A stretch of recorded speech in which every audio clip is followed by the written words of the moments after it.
First thing Kale Voss ever did wrong was trust someone.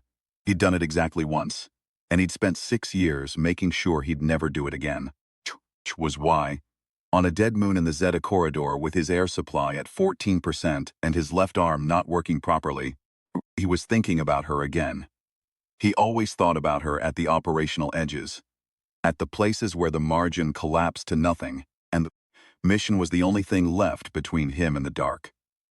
He thought about the look on her face in the Halcyon Deep Station, seconds before everything went wrong. She had looked, he remembered, entirely calm, not resigned. Calm. The way someone looks when they have already done the calculation and accepted the answer. He had spent 6 years learning how to look that way himself. The Zeta corridor was the kind of place the galaxy forgot. 3 parsecs off the main transit lines, a stretch of drifting rock and frozen gas where the local star had dimmed to a dull orange coal. Navigation charts flagged it as uncharted. Survey teams flagged it as not worth charting. The Joint Colonial Authority called it a buffer zone. Rangers called it a grave. Kale didn't mind graves. He'd grown up in one. A mining station on the back end of Proxima, where recycled air tasted like iron, and the walls sweated at night. Condensation collecting along the seams of the habitat modules. The view from any window was rock and void, and nothing else. His mother had called it home with the cheerful stubbornness of a woman who'd decided dignity was portable. He'd inherited that from her. The stubbornness, not the cheerful part. She had told him once. In the way she told him things she meant him to carry. That the only way to do dangerous work without being destroyed by it was to know what you were carrying it for. The Rangers had a line stitched onto training plaques and painted above briefing room doors. Infinity and beyond. He'd rolled his eyes at it the first 50 times. By the second year of operational service, he'd stopped rolling his eyes and started looking at it. The way you look at something that means more than it says. And he had never told anyone why. He checked his suit seals for the 3rd time and stepped out of the drop pod. The moon's surface was blue-gray grit, fine as talcum, puffed in slow clouds around his boots. No atmosphere worth breathing. His suit's external sensors cataloged automatically. Temperature -41, surface gravity 0.3 standard. 0 organic signatures within sensor range. But there were tracks in the grit. Something had been here. Something with multiple appendages and a heavy tread. 3 Keth were missing from their survey post. The Keth were small, barely a meter tall when fully extended, with wide pale eyes and a nervous habit of touching each other constantly. Not from affection, exactly. From necessity. They were linked. All Keth everywhere were linked. Some background biological murmur of shared awareness that they called the weft. Take one Keth 100 light-years from its nearest kin and it became quiet and confused, like a man with cotton in his ears. Take 3 and isolate them on a dead moon, and whatever happened to those 3, the nearest 100 Keth, felt as a cold vibration in the base of their skulls. The colonial relay stations across 11 inhabited systems ran on Keth. Their collective intelligence when linked was remarkable. Precise and patient, in ways single-species minds rarely managed.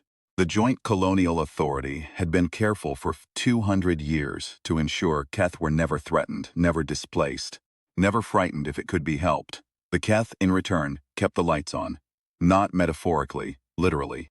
The communications infrastructure of 11 systems, 43 relay nodes, 217 navigation beacons, all Keth, all linked. All humming together in the background of the galaxy's daily life, like the low note, in a chord you didn't notice until it stopped. Kale followed the tracks. He'd been following missions alone for 9 months. After the incident on the Halcyon Deep Station, after Sergeant Dara Thane, Command had assigned him partners in rotation, each one lasting between 4 and 11 days before requesting transfer. He didn't yell. He wasn't cruel.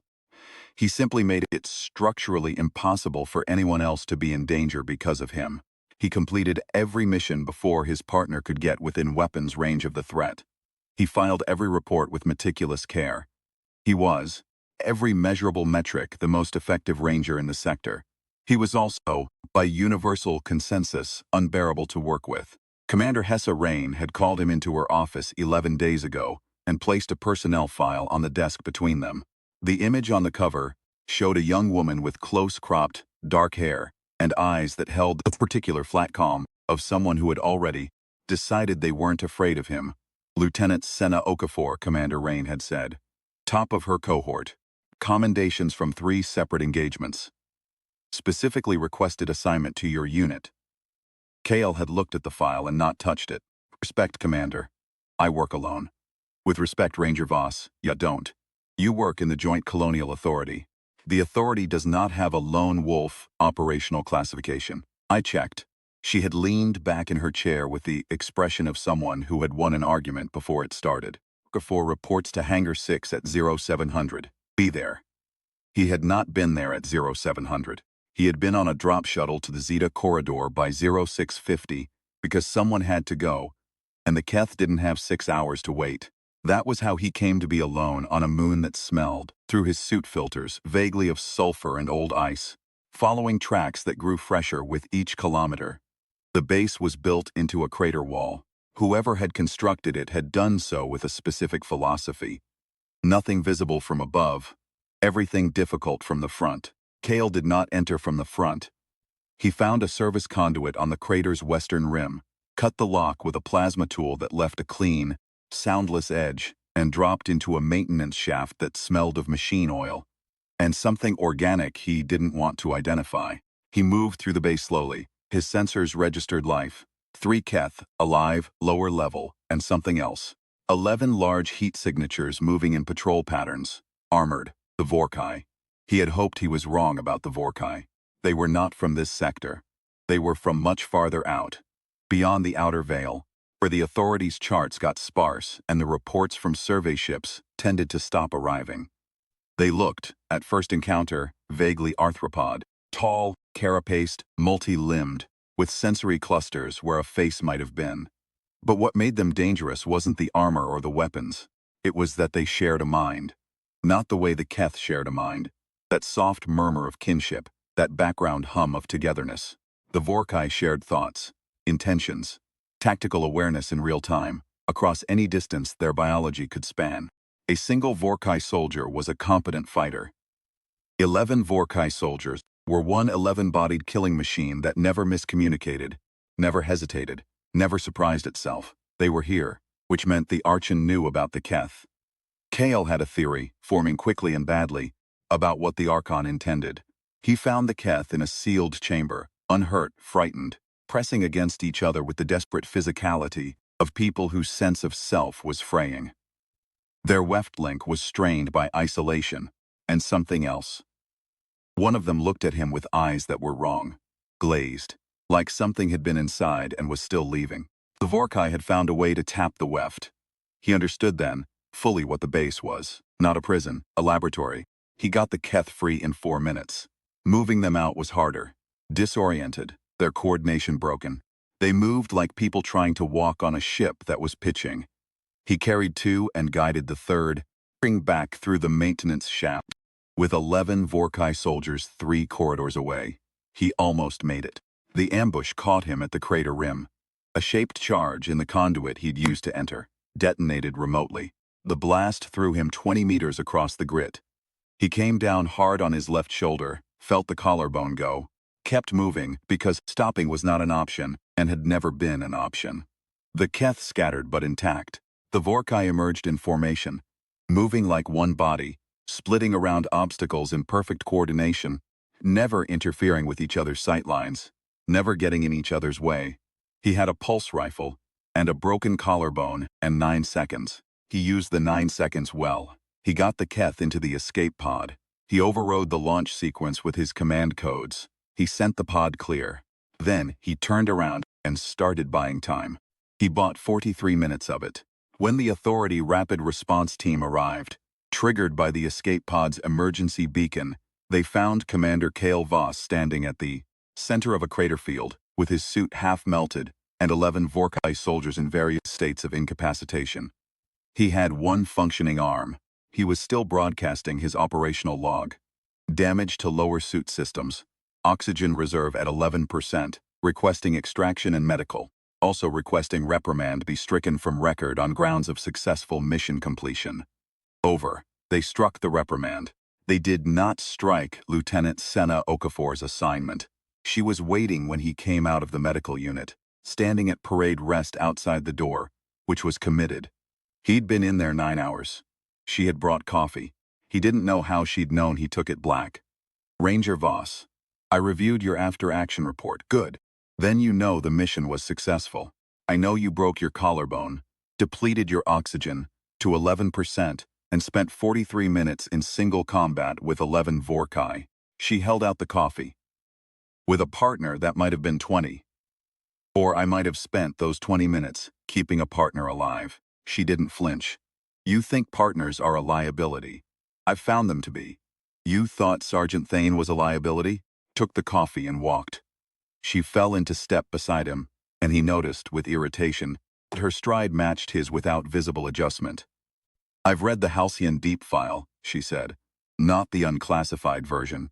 Classified version. I have level 4 clearance. Then you know everything you need to. I know Sergeant Thane died in the engagement. I know you held the line for 3 hours alone until extraction. I know you've filed solo on every mission since. She let a beat pass. I don't know what you said at the service. He stopped walking. She stopped too. Waited, which he noticed she was good at. I said she was the best ranger I'd served with, he said finally.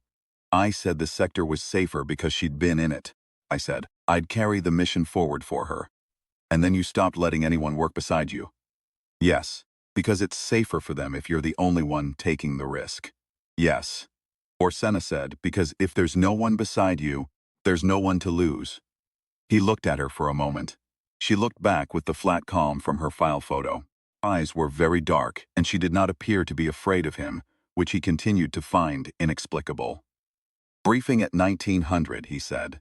Don't be late. She smiled, just slightly. I've never been late in my life. The mission that broke everything came 6 weeks later. In those 6 weeks, Kale had mapped every possible way Senna Okafor could get killed and taken preemptive action on each. He briefed her on threat profiles before she could ask. He positioned himself on the side of every door, most likely to open with gunfire. He wrote his operational reports in paired action format, crediting contributions she hadn't asked him to credit. She, in return, did not point any of this out, which he found either respectful or strategic and hadn't decided which. She was also, he admitted to himself at 0200, one sleepless night, genuinely exceptional.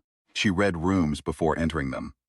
Something in how she paused at thresholds, head tilting slightly, like she was listening to the walls, breathe. She'd saved his life twice. Once on Zenith station with a distraction that pulled a Vorkai patrol for exactly long enough. Once in a maintenance tunnel by pointing out, very quietly, that the floor 3 meters ahead reads 0 on thermal imaging. How did you see that?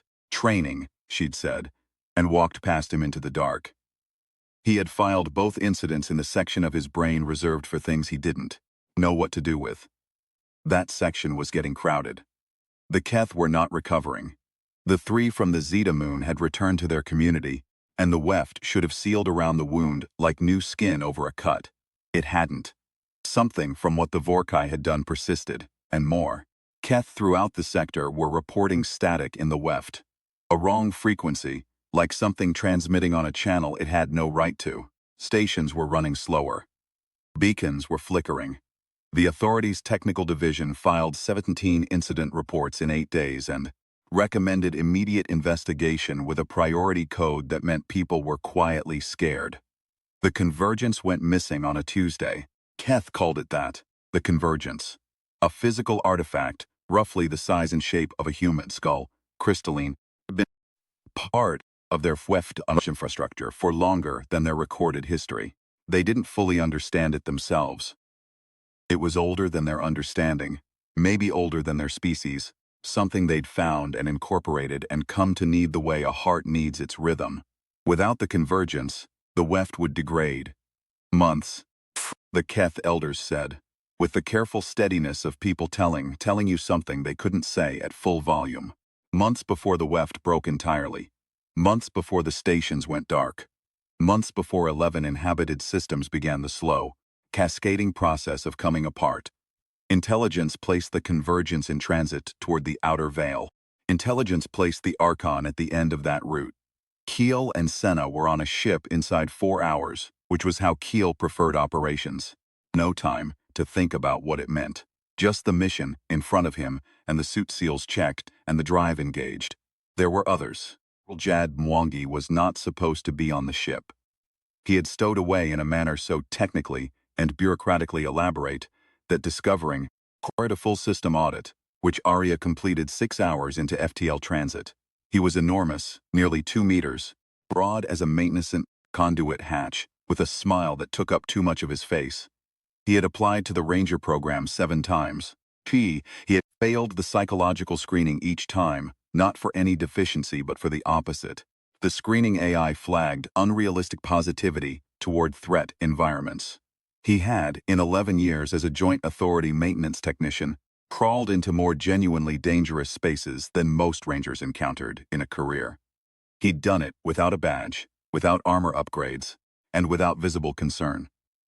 "I know this ship," he said, when Kale found him cross-legged in the aft storage section with maintenance schematics of Kai installation architecture spread across the floor around him. "Every system. And I've studied the captured base files. You're going to need someone who knows how Vorkai infrastructure works from the inside." Kale had stood there for 10 full seconds. "You're not a Ranger." "Not yet," Jad said pleasantly, and Arya, the autonomous Ranger intelligence adjunct assigned to Kale's unit 6 months ago, and largely ignored for 5 of them. She existed in a chassis, roughly the size of a large toolbox with 4 articulated limbs and a sensor array, that she had over 18 months of quiet modification, made considerably more capable than her original specs. She had strong opinions about mission planning, a talent for probability modeling, and a dry delivery that her designers had probably not intended, but that she had clearly leaned into. "You should know," Arya said. "Shh." When the stowaway situation had been established, and Kale was calculating the geometry of turning the ship around, that your operational efficiency increases by approximately 31% when Lieutenant Okafor is present on a mission. "I have the complete data set. I didn't ask. I'm providing it without being asked, because that's how I operate, and because you have been ignoring me for 5 months, and because we are going to need everyone on this one." She paused. The way she paused when she was about to say something she'd calculated mattered. "I mean that, Voss. Not as a statistic." He looked at all of them. Senna against the far wall, watching him with the particular stillness of someone who had been waiting to see what he'd do with patience, she'd decided, long since not to make obvious. Jad surrounded by his schematics, still smiling. Arya's sensor clusters rotating with what he'd privately come to read as attentiveness. He said something he had not said in 9 months. "All right, here's the plan." The Archon station was built into the structure of a dead pulsar, its outer layers collapsed into a shell of exotic matter that passive sensors read as background radiation. You couldn't find it by looking. You found it by the shape of the space around it. Signals bending slightly, nothing living within 2 parsecs. A silence too perfect to be natural. Dead stars didn't erase things that neatly. Something was in there, eating the neighborhood quiet. Transit gave Kale 40 hours to build the approach, and spent the rest at the mission table, mapping and discarding angles. The convergence had to be in the core. The Vorkai would need it central to broadcast effectively on Keth frequencies. The station would be wired entirely to the hive link. Every patrol redundant and instantaneous in its awareness. Would not ambush a Vorkai station. Any soldier saw, all soldiers saw. Any patrol encountered, all patrols knew, unless.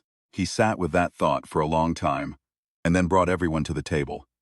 "The Vorkai link is biological," he said. "Transmits through species-specific bioelectrics. Human neural patterns are incompatible.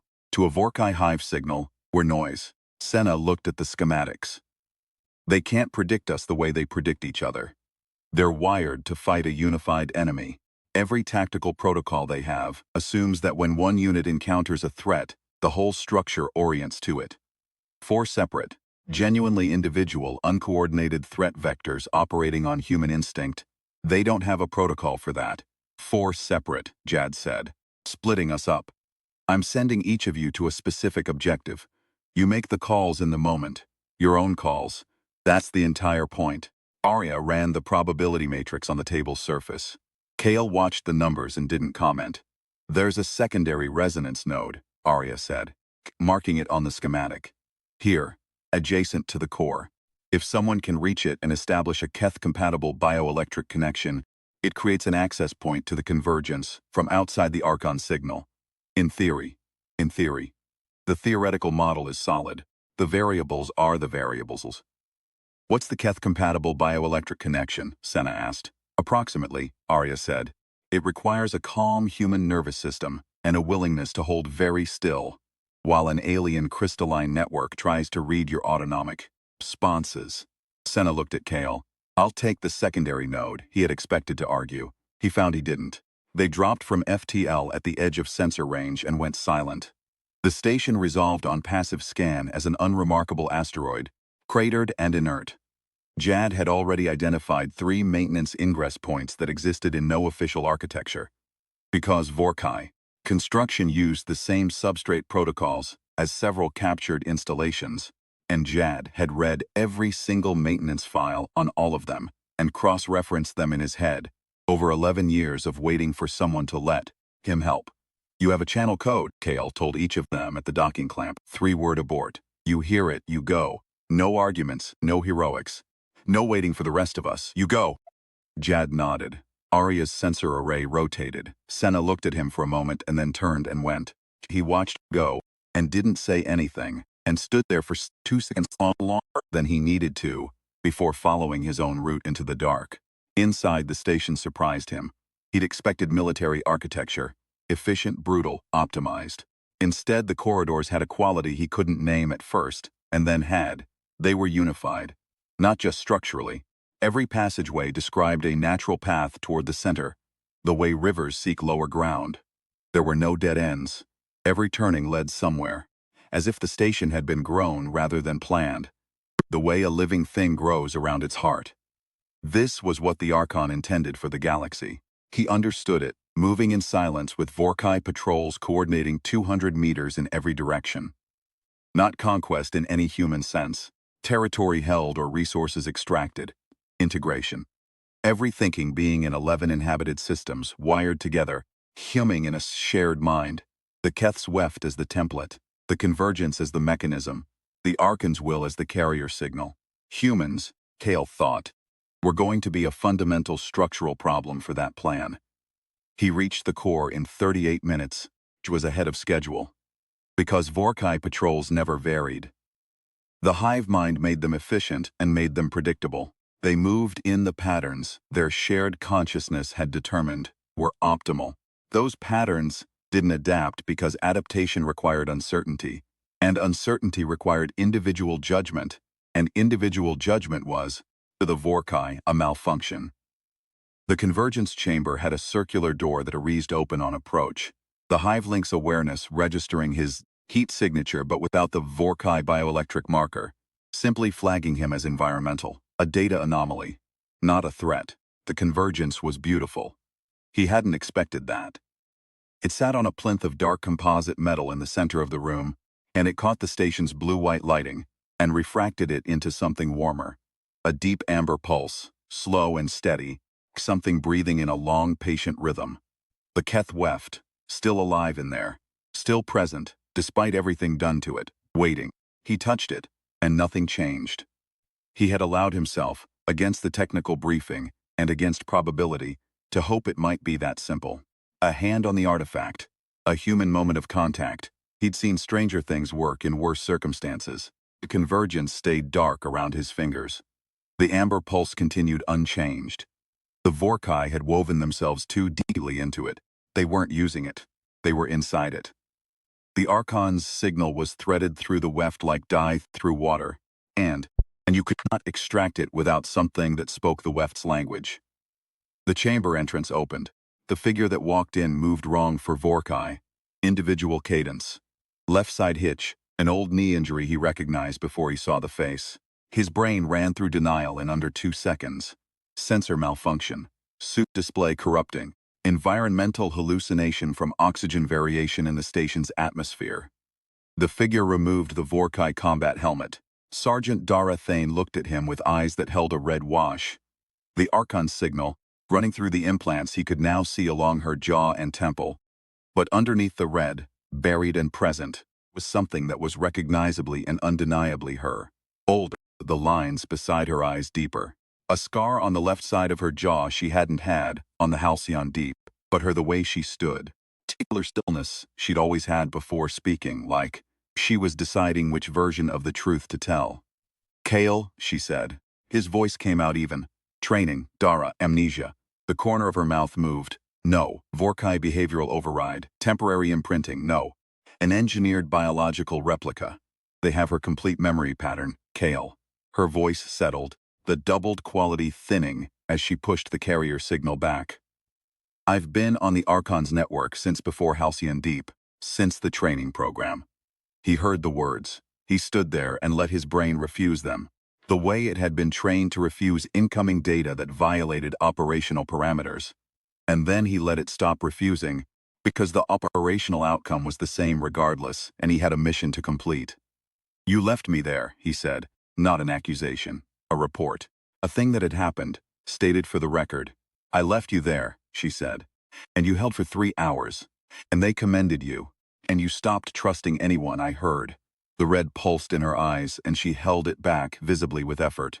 I'm sorry. About the holding for 3 hours part. The 3 hours wasn't supposed to happen. What was supposed to happen? You were supposed to retreat. Everyone assumed you'd retreat. He thought about it. That was a poor assumption. Yes, something close to the old exasperation. Yes, it was, I know, in retrospect, Kale. She moved to the plinth. You can't take the convergence alone. The integration is too deep.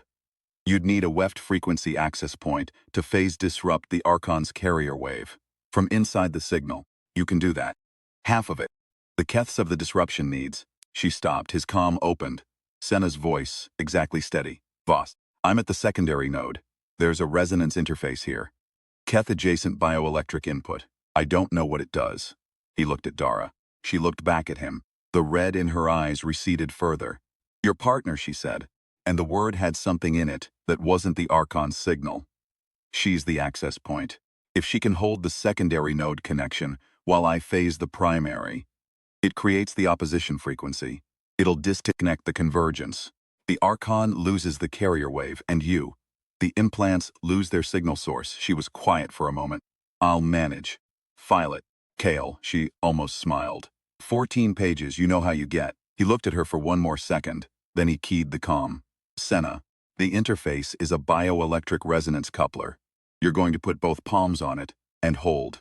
It's going to try to read your nervous system on keth frequencies. Let it. Don't fight the sensation, whatever it is. A pause. How long do I hold? Till I tell you. Understood, Jad. Very busy, Jad reported.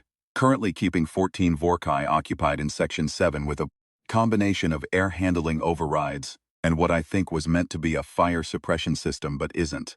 How are you? Keep them occupied. Also, I found the maintenance logs. The plumbing in this station is remarkable. Arya, en route to your position, 40 seconds. Pause. I know who she is, Voss. I'm sorry. He breathed once. Focus. What followed was not a heroic sequence in any cinematic sense. It was technical, and it was harrowing, and it required everyone to exceed what they'd been assigned to do. Arya arrived and jacked directly into the plinth's secondary panel, with a set of adaptive connectors she had built over 6 months of quiet modification, because she had apparently anticipated needing them. She began translating weft frequencies she had never been designed to read, running calculations that her base architecture shouldn't have been able to run, running them anyway at a speed that pushed her thermal limits into the warning range. Senna, at the secondary node, held the Keth bioelectric channel open by sheer composure. Her hands on a console built for a different kind of nervous system, body feeding signals into an alien network, and holding the connection through what must have felt like having a conversation in a language you'd never spoken but somehow understood. Kale heard her breathing on the comm, steady, even. She didn't make a sound that wasn't purpose. Jad, in Section 7, kept 14 Vorkai soldiers occupied with a combination of maintenance overrides, repurposed emergency systems, and the particular creativity of a man who had spent 11 years solving problems in spaces not designed for solutions. He would describe it later, at length, to anyone who would listen, which was everyone. because it turned out to be genuinely remarkable. And in the core, Dara Thane worked the plinth controls with the precision of someone fighting their own hands. The Archon's signal surged and she drove it back, and surged again, and she held the line. And Kale stood beside her and watched her hold it, and said nothing, and did not move away. She had needed to hear him say something, 6 years ago on the Halcyon Deep. And he had not known it, and she had not said it. And that was done and could not be changed. He could stand here now. He was good at standing in places that needed holding. Transition window, Priya said. Her voice had the particular quality of a system running at maximum. 12 seconds. Senna now. The harmonic built from everywhere at once. Senna's signal feeding in through the secondary node. Arya translating at the primary. Dara's hands on the controls, pushing the phase to the point of opposition. The convergence's amber light climbing through gold toward white. Dara made a sound that started as hers and ended as something else. And then the red went out of her eyes like a fire extinguished. And she sat down hard, and the convergence came free of the plinth signal web, with a tone that resonated in Kale's sternum, like a struck bell in an empty space. The lights changed. Throughout the station, the Vorkai's coordinated motion stuttered, broke. Teen soldiers in Section 7 became 14 individual creatures, each suddenly alone in their own head for the first time in their lives, trying to determine what had happened, without the benefit of anyone else's perspective. In the core room, the silence was complete. Knelt beside Dara. She was looking at the ceiling with the specific expression of someone taking inventory of themselves. "How long?" he asked. "Long enough." She looked at him, entirely her. The Archon found it interesting when I told him about the Halcyon service. What you said. He analyzed it for a long time. He said he didn't understand why humans celebrated people who died badly. She didn't die badly. She died at the end of a mission. "I know. I was proud of you for saying that." She paused. "I'm sorry I wasn't there to hear it." "You were there," he said. "That's the problem." She looked at him, and he thought she might say something, and then she smiled, with one side of her mouth in the particular way he'd filed in his memory, under things he hadn't looked at in 6 years. "Help me up." He helped her up. The extraction was a run, the station's power systems destabilizing without the hive link to manage them, secondary systems cascading in the particular unhurried way of large infrastructure that has decided to stop. Kale moved through the corridors, with Senna already neutralizing confused Vorkai soldiers, with an efficiency he recognized as something she'd built. In 6 weeks of watching him at doors, taken apart and rebuilt as her own, Arya transmitted the station's schematics to the ship in real time.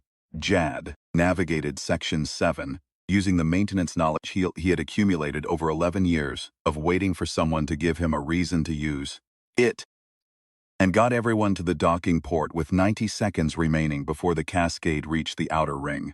They made the ship. They went FTL with the pulsar's dead shell, detonating on the view screen in slow, silent architecture. Kale sat in the pilot's seat and did not move for a while.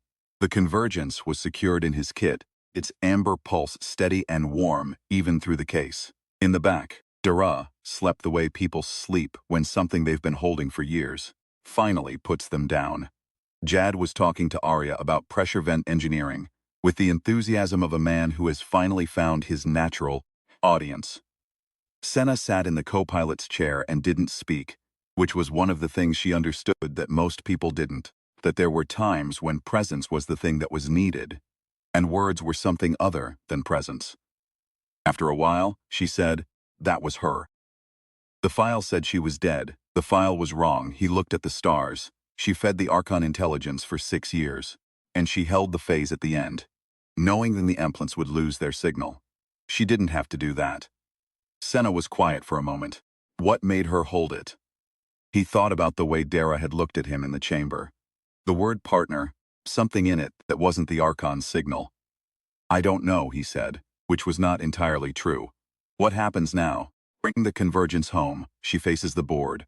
I file the mitigating factors report. How long? 14 pages. Minimum. Senna turned to look at him. Something in her expression, not quite a smile, not quite something else. I'll add a section. Secondary node action. From my perspective. You don't have to, you said it. With a partner, 43 minutes might have been 20. She looked back at the stars. Or it might have been more. Depends on the partner. He thought about that. About the floor that wasn't there, and the distraction on Meridian Station in the 2 seconds he'd stood at the docking clamp watching her go. About 31% operational efficiency increase, which he had always suspected was conservative. You can add your section, he said. They flew through FTL in the particular silence that exists between people who have been in the same danger together and come out the other side, and don't need to account for it yet. Jad fell asleep against a storage locker. Arya ran maintenance diagnostics and hummed something at a frequency just below audible. Kale thought about the service, 6 years ago, and what he'd said, and whether saying it had been enough, and decided that it hadn't been enough, but it had been true, and that true was what he had. They brought the Convergence home on the 4th day. The Keth came out to meet them. That was not a thing that happened. Keth didn't come to meet ships, didn't gather at docking platforms, didn't make occasions of anything except their own quiet internal life. But they came, streaming from the relay station's lower levels in their small, wide-eyed dozens, pressing together as they moved, the weft link already strengthening as the Convergence came off the ship. Visible relaxation spreading through the crowd like a held breath, finally released. One of the Keth, the one from the moon, the one whose eyes had been wrong, came directly to Kale. It stood in front of him for a moment without touching him, which was unusual. Then it placed one small hand on the back of his wrist, the lightest possible contact, and looked at him with eyes that were entirely clear. He didn't have words for what that meant in Keth, and the Keth didn't have words for it in Standard, and it didn't matter. Within 6 hours, the weft reports from across the 11 systems were clean. The relay stations lit back up one by one and then all at once, like a city after a power failure. First one beacon, then a dozen, then every navigation light in the corridor blazing clear and the communications, traffic surging back to normal, and the quiet that had been building for weeks finally lifted. Jad was admitted to the Ranger program by Commander Rain, who signed the authorization with the expression of someone writing her complaint to the psychological screening AI simultaneously, but was not, if you watched closely, actually displeased. He requested assignment to Kale's unit before the ink was dry. Rain approved it with the velocity of someone who had expected this. Arya received a field upgrade that gave her 3 additional limbs and a dedicated sub-processing array for Keth frequency analysis. She had requested 6 times over the preceding year, and which she accepted with a silence that was, for Arya, the equivalent of visible satisfaction. Dara Thane entered a closed board hearing with Kale's 14-page mitigating factors report filed in advance. Senna's section ran to 4 pages, which was, Kale noted, better sourced and more precisely argued than his own. He did not say this to her, he filed it. And Kale Voss, who had been the most effective and most solitary ranger in the sector for 9 months, who had built elaborate structures to ensure no one he worked with could be put at risk on his account, stood in Commander Rain's office and signed the operational authorization for a team unit designation. Name, Rain said. Operational units don't require names. Morale purposes. The morale of my unit is not the Joint Authority's concern. Rain looked at him for a long moment. I'll put it in the system as Team Voss. That's not. Already filed. She closed the authorization. Don't be late for the next briefing. He was not late. He was, as a matter of operational principle, never late. He was in the briefing room at 0650, with the mission parameters already mapped on the table, and the coffee already made in the precise quantities he had, over 6 weeks, learned his team preferred. Which was a thing he had done automatically without thinking about it, and which he did think about now. Senna arrived at 0700 exactly. Jad arrived at 0720 seconds with a maintenance schematic sphere under his arm and an apology he didn't have time to finish. Arya was already there, had been there since 0630, and did not comment on the coffee. The sector outside the station windows was not safe. The Vorkai were in disarray but present. The Archon had lost his network, but not his intent. Somewhere past the outer veil, alone in his own skull for the first time in his operational history, learning what it felt like to be a single mind in a large and indifferent universe. There would be more missions, more doors, more floors that thermal imaging would show weren't there. Kale checked his suit seals. Force of habit. The kind of habit that stays when everything else changes. The small ritual that connects the person you were to the person you are. He looked at them. Senna loading her rifle with the focused competence of someone who had decided long since to be very good at staying alive. Jad running the ship's systems diagnostic with the peaceful concentration of a man in his element, finally and properly. Ra already calculating threat probabilities for the next sector. 3 limbs busy with data and 1 resting, he'd come to understand was the equivalent of area at ease. The drop bay pressurized. Ready, he said, was the simplest word he knew for what he meant, which was something more than readiness. Something about the specific weight of standing in a doorway with people you trust, heading out into the dark, and knowing that the dark is manageable, not because it is smaller than you feared, but because you are not meeting it alone. The sector was not safer because any of them was exceptional. It was safer because 4 separate, genuinely irreducible human minds had stood together in a station built to assimilate everything and had refused, by fundamental biology and by stubborn choice, to be anything other than themselves. The Archon had built a station designed to make one mind of many. He had encountered 4 minds that declined. Kale thought, just briefly and not for the last time, about the plaque above the briefing room door, about what it had come to mean in years of operational service and 1 very long transit home. He didn't say it. He had never said it out loud. Ping. But he carried it the way his mother had taught him to carry things that mattered, forward, cleanly, without putting it down. They went out into the dark together. He did not file it in the section reserved for things he didn't know what to do with. He filed it where he had begun recently to put things that turned out to be less complicated than he'd built them to be. Open, accessible, not locked behind operational language or the particular bureaucratic distance he had used for 9 months as a form of protection. He had been wrong 9 months ago about what protection meant. Not wrong that partners could be lost. They could. Dara had proved it, and not in the way he'd assumed. Not by dying in the line, which was a risk you signed for, which was the risk the job was built around, was the reason the line above the briefing room door said what it said and meant what it meant. She'd proved it by being turned, by being present every day in the Halcyon Deep file, and absent every day in the Halcyon Deep station, and present again in the core of a dead pulsar's station with the Archon's signal running through her jaw, and her hands still precise on the controls. Loss was not a single event. Loss was a category, and it had more subcategories than he'd mapped. He had responded to that discovery by eliminating the possibility of loss.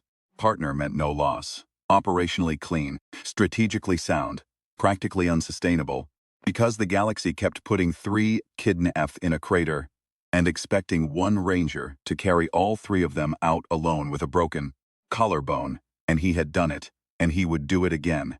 And that was the problem, not that he couldn't, but that he had built an entire operational identity around the fact that he could. Senna had put it in her section of the mitigating factors report. Not about him, specifically. It was a technical section about the secondary node action, but the language she'd used was precise in the way that technical language, sometimes, was when the person writing it was being precise about something other than the technical. He'd read it 3 times, filed it, left it accessible. 3 days after the convergence was returned, he went to see Dara in the medical wing, where she was being held pending the board review.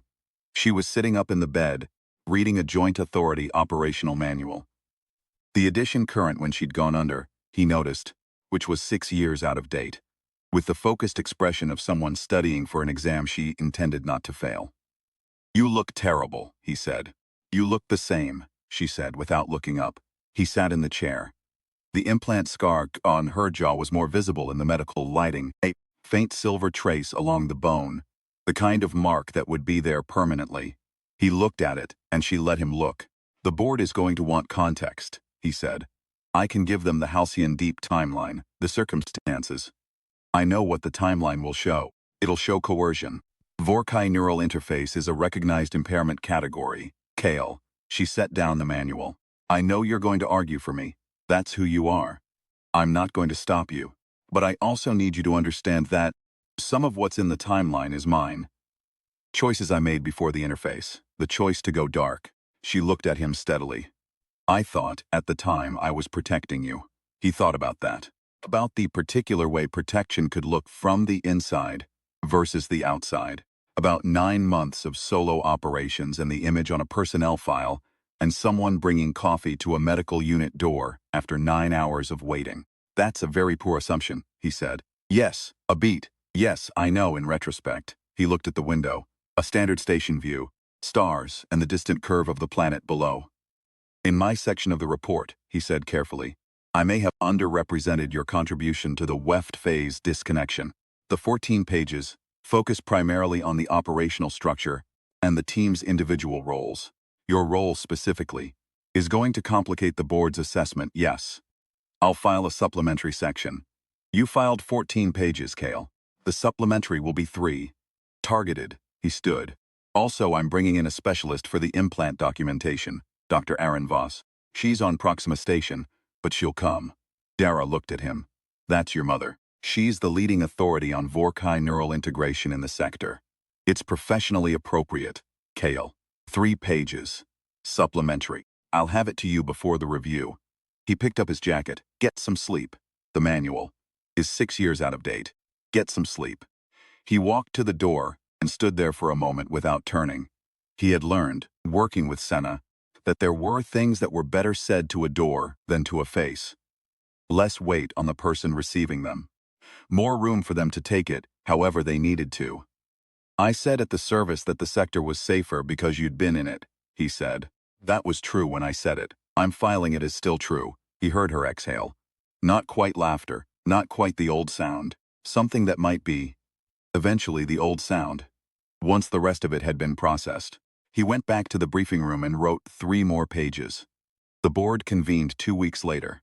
Kale testified for 4 hours. It was a joint authority record for voluntary testimony, most of which was technical and precise, and left the board with very little room to disagree on the question of mitigating factors, without disagreeing on the operational record, which was flawless and documented, and filed in 17 cross-reference sections. Commander Rain, presiding, looked at him, across the table at hour 3, with an expression that might have been respect, or might have been exhaustion, and asked if he had any further material to submit. He submitted his mother's assessment of the implant technology. The board deliberated for 1 day. Sarah Thane was remanded to medical supervision, assigned a review period of 18 months, and provisionally reinstated with a rank recommendation to be filed at the end of the review period. She was not given back her ranger status immediately.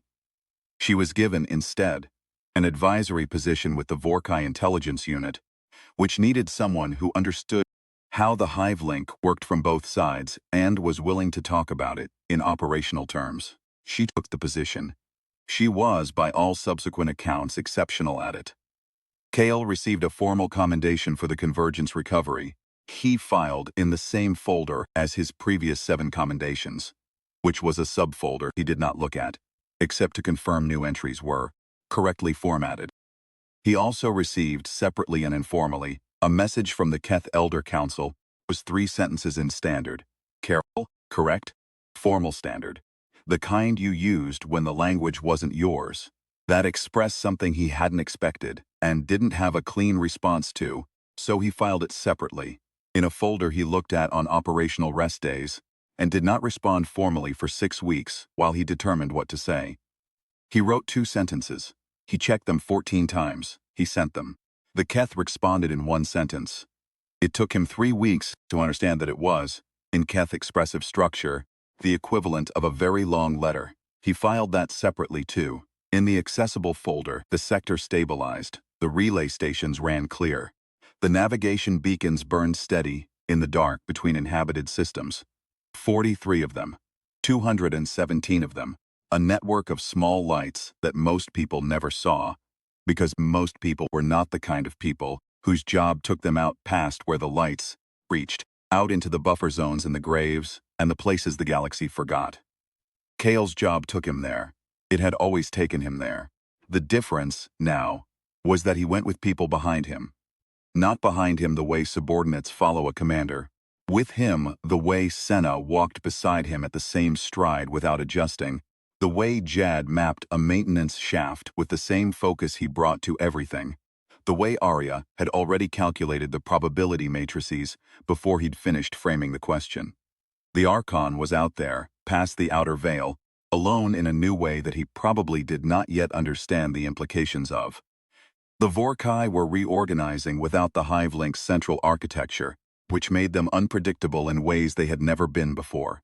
Individual minds, individual choices, individual errors. They were, first time in their operational history, capable of being surprised. So was he. It turned out to be survivable. Kale checked his suit seals. "You always do that 3 times, Senna said, beside him. "The third check catches the things the first 2 miss. Have you ever found something on the third check?" "Once," he said. "On the Meridian station. You were pointing out the floor." She was quiet for a moment. "The floor was on the second check. You would have caught it." "I caught it because you said it." She looked at him. He looked back. This was, he had come to understand, one of the ways they communicated. The particular exchange of looking that passed information, that neither of them was fully equipped to put in a report. He filed it in the accessible folder. "Ready," she said. "Ready," he said. They went.